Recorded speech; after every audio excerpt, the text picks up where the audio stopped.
Primero, quiero darles gracias por el interés sobre este tema. Y es que si bien hoy en día estamos completamente de acuerdo en que la misoginia en los videojuegos ya no es tan frecuente o tan descarada gracias a toda la exposición que hubo a través del tiempo sobre este tipo de comportamientos, no podemos negar que aún existe.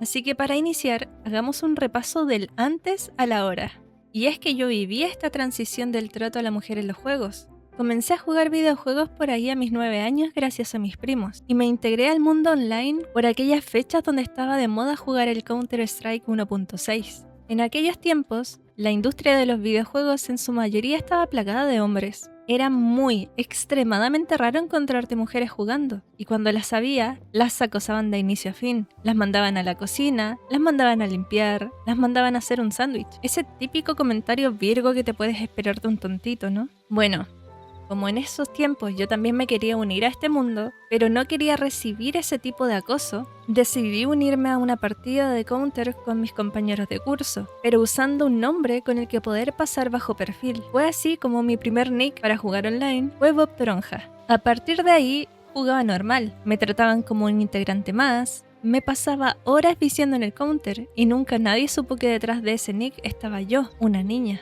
Hasta que un día, estando todos juntos jugando en clase de computación, pasé a matar a alguien y mi compañero detrás de ese personaje se levantó furioso de su silla y gritó: ¿Quién es Bob Toronja? Como nadie dijo nada y él se quedó esperando una respuesta, tímidamente lo miré y le saludé. Y su honesta reacción fue agachar la cabeza humillado. Se sentó en silencio y continuó jugando.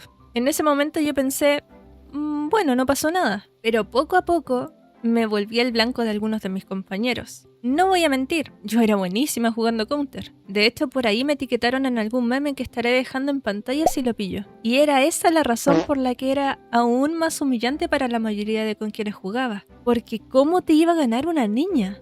Entonces comencé a ser perseguida. Me campeaban con snipers desde alturas para no dejarme jugar, y poco a poco ese disfrute de jugar con ellos se fue perdiendo. Sin embargo, continué jugando en servidores de la propia comunidad bajo el mismo nombre. Y cuando no podía, simplemente me tocaba jugar contra bots o con los pocos amigos que me trataban como una más de ellos. Con el tiempo, y entrando en otros juegos, comencé a ver más presencia femenina, así que me animé a cambiar mi nombre por uno que me representara mejor. Y en este punto la misoginia comenzó a mutar del típico insulto mandándote a la cocina al menosprecio. Ya no te pedían sándwich tan seguido. Ahora directamente te rechazaban por ser mala, aunque esa persona jamás haya jugado contigo. En todos los sitios tenías que ocupar roles sumisos o soportes, porque si decidías jugar otra cosa, te llovían insultos. Y no insultos suaves, insultos de alto calibre. Y esto sobre todo en modas como el LOL. Aunque la comunidad lolera siempre ha sido así especialita. Fue en este juego precisamente donde recibí insultos desde mandarme a estudiar las vocales por no querer responder una provocación, hasta insultos más grotescos, con contexto carnal. Y algo que siempre me ha llamado la atención respecto a esto es que de mis inicios hasta ahora he visto una diferencia entre el insulto que recibe el hombre versus el que recibe la mujer. Entre hombres se insultan por malos, por ragebait, por tilteados, pero a la mujer la insultan meramente por ser mujer. Las insultan incluso antes de cometer un error. Sin ir demasiado lejos en el tiempo, todo esto me hizo acordar lo que sucedió con el Twitch Rivals para el Día de la Mujer. Que hayan elegido Overcooked como juego representativo para ese día hace bastante ruido. Independientemente que hayan sido mujeres quienes hayan elegido ese juego, la gente explotó en críticas igual. Y es normal. Es escandaloso que habiendo tantos juegos hayan elegido precisamente uno con la temática de la cocina. Ese sesgo de antaño que conté al inicio quedó tan presente a través del tiempo que te hace verlo de inmediato. Y ese es el real daño detrás de todo este tema. Nosotras podemos disfrutar de títulos como el Overcooked, tanto como jugar una partida en cualquier shooter, o juegos donde se requiera más habilidad entre comillas, como los Souls, por ejemplo, porque lo que uno busca es simplemente divertirse.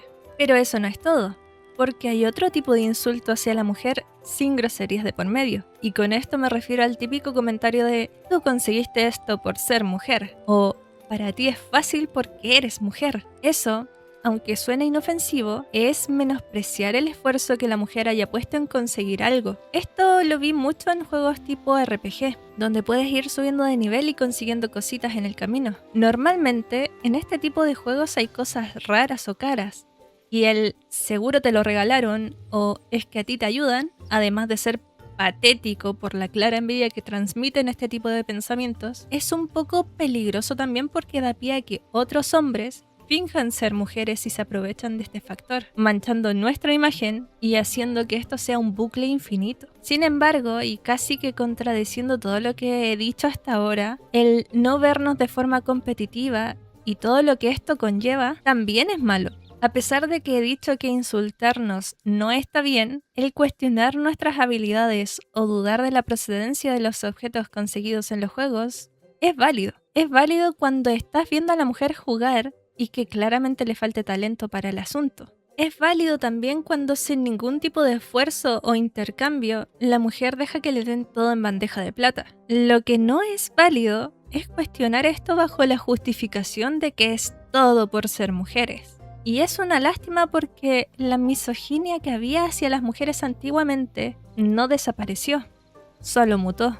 Y para rematar, aún ni siquiera estoy entrando en terreno de la misoginia con la imagen femenina. Ahora ya no es tan común verlo porque se adaptó un poco para ambos géneros. Pero no sé si alguno recordará aquellos personajes femeninos hipersexualizados. Personajes que llevaban armaduras, que literalmente tenían forma de un bikini, o personajes con cuerpos completamente desproporcionados, y sin mencionar aquellos personajes adultos con apariencia de niña. ¿Hola? Sin embargo, me alegra muchísimo ver cómo hoy en día es una minoría la que continúa con este tipo de comportamientos. Una minoría ruidosa, pero no tanto como para ser una molestia constante. Hoy en día reconozco que existen muchas personas conscientes de esto. Yo misma me he topado con gente que me ha tratado como una integrante más, para bien y para mal. No como un objeto, no como un trofeo, ni tampoco como un cristal que hay que tomar con pinzas para que no se rompa. Y espero que en un futuro no muy lejano, finalmente esté erradicado por completo. Aunque para ser sincera, lo dudo muchísimo. Como sea, espero que esta reflexión te sirva de algo. Me gustaría saber qué opinas tú de este tema, porque es diferente verlo desde afuera a vivirlo en carne propia. Y como siempre, nos vemos en otro videito de charlas, aquí, a la misma hora y en el mismo lugar, ¿o no?